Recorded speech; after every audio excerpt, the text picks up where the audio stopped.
What's up, juniors? It's your boy, Mr. Dunn, coming back to you with another star review video. And today we're going to be talking about U.S. imperialism. So I just want you guys to remember the STAAR EOC exam, as far as we know, is going to be on April 18th this year. I'm still available for tutorials if you need it. That's every day during your lunch, or Monday, Tuesday, or Thursday after school. As of the making of this video, on March 27th, nobody's come to see me to talk about any U.S. History Star content. So if you have any questions, guys, please come see me so that we can talk about things and clear up any misconceptions. And I can even provide some practice questions because there are some new style questions that you may want to get some practice with. All right. So I do want to remind you guys, like the to pass the exam, it doesn't really take a lot. All you really need is like a 28% or above, which is really low. And so we don't want to just make a 28. We really want to shine, not just individually, but also for our campus. So we want you guys to master the exam, and to do that, all you need to do is make it 64%. And I want us to be able to compete with the other early colleges. We're definitely better than those other guys. So let's learn this information so that we can try to do that. All right, so first things first, American expansionism is a time period when the United States was starting to grow even more.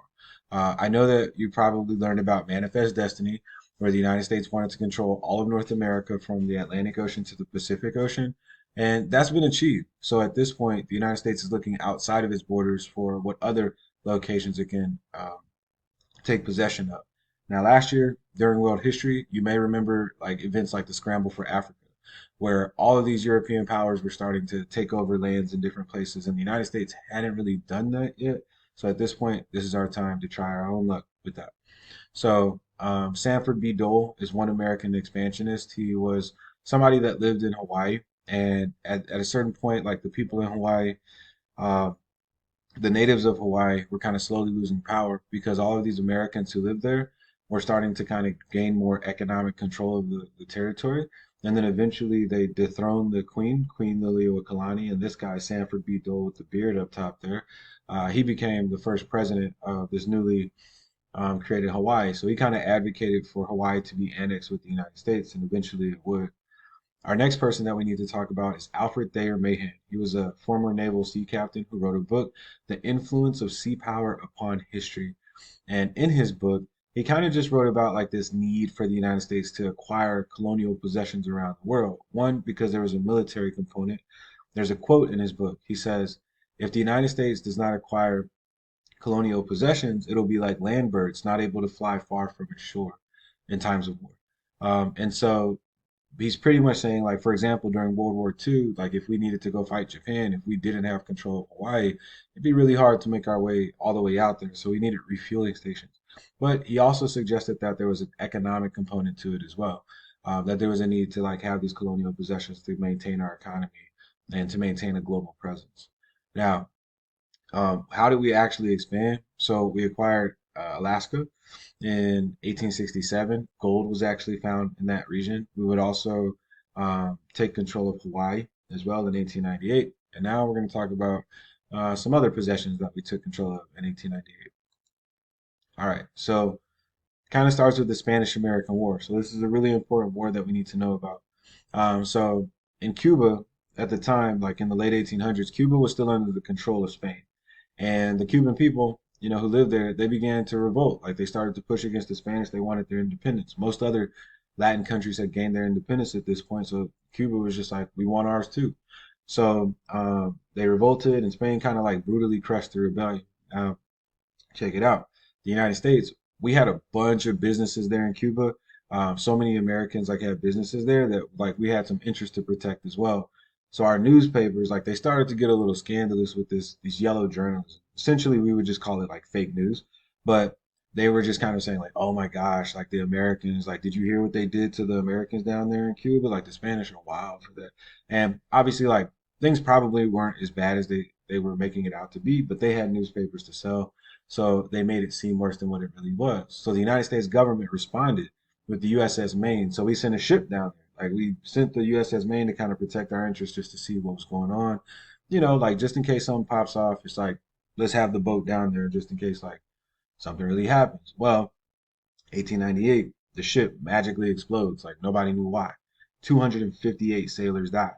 And of course, our newspapers, who did they blame? They blame Spain. They're like, oh, the Spanish, they did it. It's time for war. And so, based off of that, that's what leads the United States into the Spanish-American War. Now, come to find out later, it was like a mechanical issue on the ship that exploded. It wasn't really the Spanish's fault, but that's what was used to justify our entry into this war. And enter we did. So this war was known as the Splendid Little War because it only lasted 4 months. But after that 4 months, the United States took control of the Philippines, Guam, and Puerto Rico. And we also had a very strong, protectorate relationship over Cuba through the Platt Amendment. Like they couldn't even make decisions without checking in with the United States first. Now, let's look at the United States' real intentions here, right? So like the war starts in Cuba. We're trying to protect businesses in Cuba. Fine. Like we sent the ship to Cuba. The ship explodes. We go to fight in Cuba, but why when we were fighting in Cuba did we immediately send ships to the Philippines to take control of the Philippines from the Spanish, right?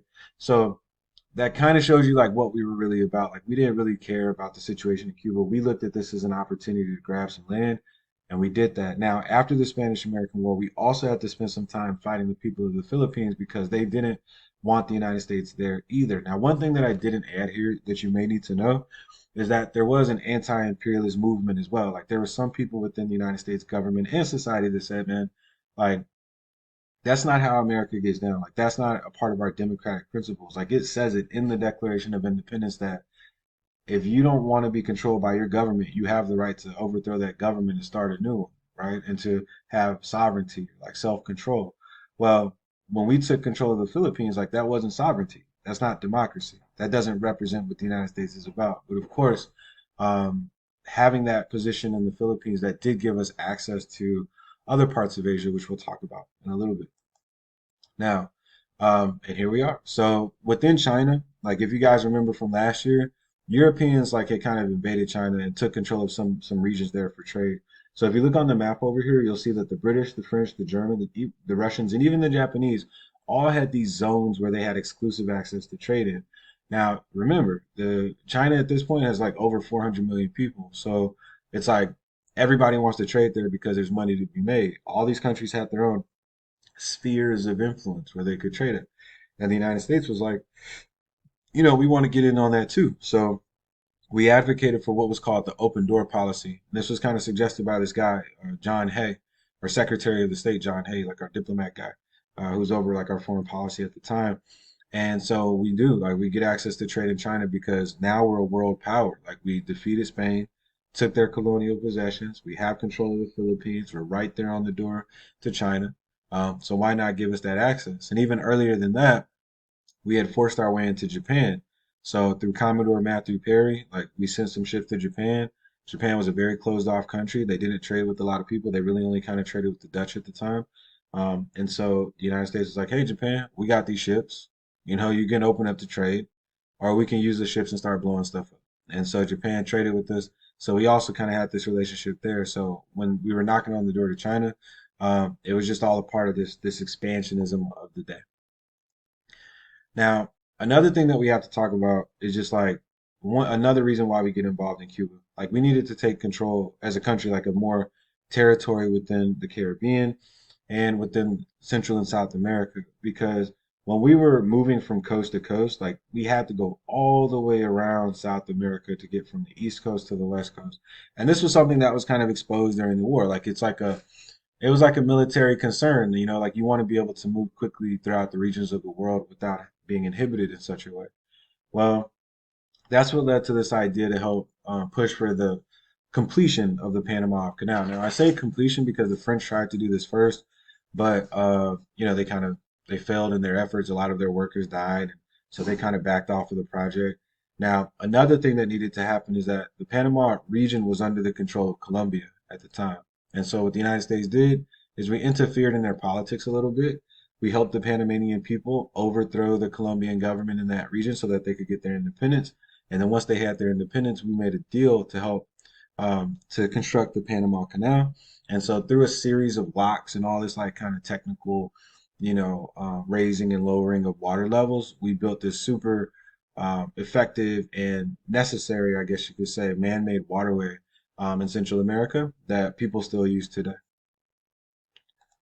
All right, now let's talk about one of the presidents in the early 1800s, our guy Theodore Roosevelt. So Theodore Roosevelt, he built upon this earlier idea of the Monroe Doctrine, and this was like a foreign policy of an earlier president in the 1800s, James Monroe. And that earlier policy said, like, after all those Latin American countries gained their independence, no longer could European powers come into the Western Hemisphere to recolonize, right? Like they couldn't take control of these territories again, and if they did, then the United States would look at that as like a threat, like they would be our enemies at that point. So Roosevelt added to that. Like the Roosevelt corollary just means the Roosevelt addition to the Monroe Doctrine. And in this, Roosevelt just said, like, all right, Latin America, like things are getting a little crazy down there. You guys can't be fighting each other. You can't have civil wars within your country. You need to make sure that you pay your debts to other countries because if you don't, then the United States will step in and handle it for you because we're the most powerful country in the Western Hemisphere and we need to operate like a police force to kind of make sure that things are all under control and everything's okay. Roosevelt also had what was called his big stick policy or his big stick diplomacy. And this was just the idea that the United States wouldn't talk, like we will speak softly, but we'll carry a big stick was his idea. So like we're not going to say nothing. We're not going to make a bunch of bold declarations, which he did through the Roosevelt corollary. But we're not going to say a lot. We're just going to have a large military force and we'll use it if necessary. So Roosevelt oversaw the creation of like I think it was six or like nine big white naval ships that he sailed throughout the world and was just like letting people know, hey man, when we pull up, just in case, like you needed a reminder, the United States has a real military or a real navy now, and we'll use it if we see the need to. All right, now the last two presidents in this early period are William Howard Taft and Woodrow Wilson. So William Howard Taft was Roosevelt's vice president. He becomes president and he implements something called dollar diplomacy. So Taft was kind of saying like, man, like we shouldn't use the military. Like, we should more so use American investments and American business to influence our relationship with our neighboring countries in Central and South America. Now, that's a great idea and everything, and it's definitely maybe more morally okay to do, but we definitely still use our military despite what he said. And then Woodrow Wilson, he advocated for something called moral diplomacy, which just meant like, nah, we're not gonna use our military, we're not gonna use money, we're gonna leave those people alone. But in another contradictory move during Woodrow Wilson's presidency, we intervened in Latin America more than at any other point in U.S. history, like in Mexico and Nicaragua and some other places. So, yeah, that's it. Have a good one. Come see me in tutorials if you need help. Goodbye.